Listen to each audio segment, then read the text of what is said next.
ಆಳಂದದಲ್ಲಿ ಗೆದ್ದವರು ಯಾರು? ಆಳಂದದಲ್ಲಿ ಗೆದ್ದವರು ಕಾಂಗ್ರೆಸ್ ಅವರು. ನಾನು ನಿನ್ನೆ ಟ್ವೀಟ್ ಮಾಡಿದ್ದೀನಿ, ಸಿದ್ದರಾಮಯ್ಯನವರ ಕ್ಷೇತ್ರ ವರುಣದಲ್ಲಿ ಕೂಡ ಮನೆ ನಂಬರ್ 00 ಇದೆ. ವೋಟರ್ ಲಿಸ್ಟಲ್ಲಿ ಇವತ್ತಿಗೂ 00 ಇದೆ. 2025 ವೋಟರ್ ಲಿಸ್ಟ್ ತೆಗೆದ್ರೆ ಇವತ್ತು ವರುಣದಲ್ಲಿ 00 ಮನೆ ನಂಬರ್ ಇದೆ.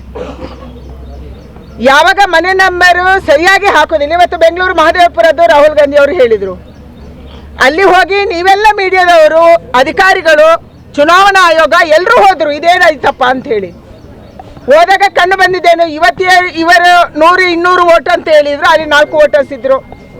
ಮನೆ ನಂಬರ್ ಒಬ್ಬ ಬೆಂಗಳೂರಿನಲ್ಲಿ ಒಬ್ಬ ಬಾಡಿಗೆವನು ಅಥವಾ ಬೇರೆ ಊರಲ್ಲಿ ಯಾರು ಬಾಡಿಗೆ ಮನೆ ಪಡಿತಾರೆ ಅದಕ್ಕೆ ಒಂದು ಮನೆಗೆ, ಬಾಕಿ ಬಾಡಿಗೆಗೆ ಚಿಕ್ಕ ಚಿಕ್ಕ ಮನೆ ಕಟ್ಟಿದ್ರೆ ABCD ಕೊಡ್ತಾರೆ. ಆವಾಗ ಅದು ಕಂಪ್ಯೂಟರ್ ತಗೊಳ್ಳಲ್ಲ.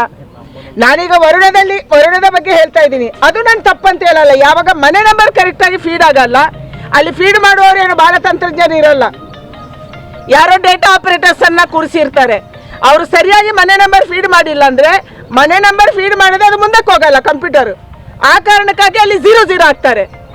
ಇದನ್ನ ರಾಹುಲ್ ಗಾಂಧಿ ಅವರು ಅರ್ಥ ಮಾಡ್ಕೊಳಕ್ಕೆ ಆಗಿಲ್ಲ ಅಂತಂದ್ರೆ ನಿಜವಾಗ್ಲೂ ವಿಚಿತ್ರ. ಒಬ್ಬ LOP ಅಧಿಕೃತ ಲೋಕಸಭೆಯ ವಿಪಕ್ಷದ ನಾಯಕನಿಗೆ ಸಾಮಾನ್ಯ ಜ್ಞಾನ ಇಷ್ಟು ಇಲ್ಲ ಅಂತಂದ್ರೆ ನಾವೇನು ಹೇಳುದು? ಆಳಂದದಲ್ಲಿ ಯಾರಪ್ಪ ಗೆದ್ರು? ವೋಟ್ ಫ್ರಾಡ್ ಆಯ್ತು, ಡಿಲೀಟ್ ಆಯ್ತು, ಆಗಾಯ್ತು, ಈಗಾಯ್ತು ಅಂತ ಹೇಳಿ ಗೆದ್ದವ್ರು ಯಾರು? ಅದೇ ಕರ್ನಾಟಕದಲ್ಲಿ ನೀವು 224ರಲ್ಲಿ 135 ಸೀಟನ್ನ ಗೆದ್ರಿ, ಫ್ರಾಡ್ ಮಾಡಿ ಗೆದ್ರ. ಹೇಗೆ ಗೆದ್ರಿ ನೀವು? ಆಳಂದ ಹೇಗೆ ಗೆದ್ರಿ ನೀವು? ಫ್ರಾಡ್ ಮಾಡಿದ್ರ? ಅಂದ್ರೆ ಫ್ರಾಡ್ ಯಾರಿಗೆ ಕಳ್ತನ ಮಾಡ್ತಾರೆ ಅವರಿಗೆ ಕಳ್ತನದ ಗೊತ್ತಿರುತ್ತೆ. ಅದಕ್ಕಾಗಿ ನಂಗೆ ಅನ್ಸುತ್ತೆ ಇವತ್ತು ಬಹಳ ವಿಚಾರವನ್ನ ರಾಹುಲ್ ಗಾಂಧಿ ಅವರನ್ನೇ ತಪಾಸಣೆಗೆ ಪಡಿಸಬೇಕು. ಯಾರು ಈ ರೀತಿ ಮಾಡಿದ್ರು ಅಂತ ಹೇಳಿ. ರಾಹುಲ್ ಗಾಂಧಿ ಮಾಡ್ತಾ ಇರೋ ಆರೋಪಗಳು ಸುಳ್ಳ ಅಂತೀರಾ ಮೇಡಮ್? ಹಾಗಾದ್ರೆ ಇವರು ಒಂದು ಕ್ಯಾಂಪೇನ್ ಶುರು ಮಾಡಿದ್ದಾರೆ, ವೋಟ್ ಚೋರ್ ಗದ್ದಿ ಚೋರ್ ಅಂತ ಕ್ಯಾಂಪೇನ್ ಶುರು ಮಾಡಿದ್ದಾರೆ.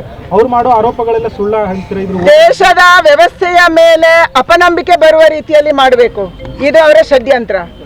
ಅವರು ಹಲವಾರು ನಾಯಕರು ಹೇಳಿದ್ರು, ಇದು ಬಾಂಗ್ಲಾದೇಶ ಮಾಡ್ತೀವಿ, ಇದನ್ನ ನೇಪಾಳ ಮಾಡ್ತೀವಿ, ಇದನ್ನ ಶ್ರೀಲಂಕಾ ಮಾಡ್ತೀವಿ. ಉದ್ದೇಶ ಏನು? ನಮ್ಮ ದೇಶದೊಳಗೆ ಆಂತರಿಕ ಕಲಹವನ್ನು ಹೆಚ್ಚು ಮಾಡಬೇಕು. ಎಲ್ಲ ಸಂಸ್ಥೆಗಳ ಮೇಲೆ, ಅದು CBI ಇರ್ಬೋದು, ಅದು ಇನ್ಕಮ್ ಟ್ಯಾಕ್ಸ್ ಡಿಪಾರ್ಟ್ಮೆಂಟ್ ಇರ್ಬೋದು, ಅದು ED ಇರ್ಬೋದು, ಅಥವಾ ಅದು ಬೇರೆ ಈ ಚುನಾವಣಾ ಆಯೋಗ ಇರ್ಬೋದು, ಬೇರೆ ಬೇರೆ ಸಂಘ ಸಂಸ್ಥೆಗಳಿರ್ಬೋದು, ಇದರ ಮೇಲಿನ ವಿಶ್ವಾಸವನ್ನ ಜನಕ್ಕೆ ಹೋಗುವಂಗೆ ಮಾಡಬೇಕು. ಇದು ಅವರ ಉದ್ದೇಶ ಇರುವಂಥದ್ದು. ಅಂದರೆ ದೇಶದಲ್ಲಿ ಕಲಹ ಮೂಡಿಸಿ ಇವತ್ತು ದೇಶದಲ್ಲಿ ಅಶಾಂತಿಯನ್ನು ನಿರ್ಮಾಣ ಮಾಡಬೇಕು. ಇದು ಯಾರ್ದು? ಇದರ ತಲೆ ಯಾರ್ದು?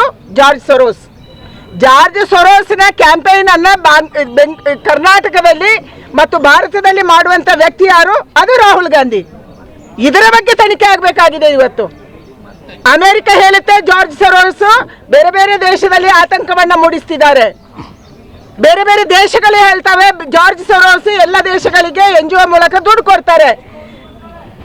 ನಮ್ಮ ದೇಶದಲ್ಲಿ ಈ ದುಡ್ಡು ಯಾರಿಗೆ ಬರ್ತಾ ಇದೆ? ಜಾರ್ಜ್ ಸೊರೋಸ್ನ ದುಡ್ಡಿನ ಅವರ ಯೋಚನೆ ಪ್ರಕಾರ ಇವತ್ತು ರಾಹುಲ್ ಗಾಂಧಿ ನಡ್ಕೊಂತಿದ್ದಾರೆ. ಇದರ ಬಗ್ಗೆ ತನಿಖೆ ಆಗಬೇಕು ಅನ್ನುವಂಥ ಆಗ್ರಹವನ್ನು ನಾನು ಮಾಡ್ತಾ ಇದ್ದೀನಿ.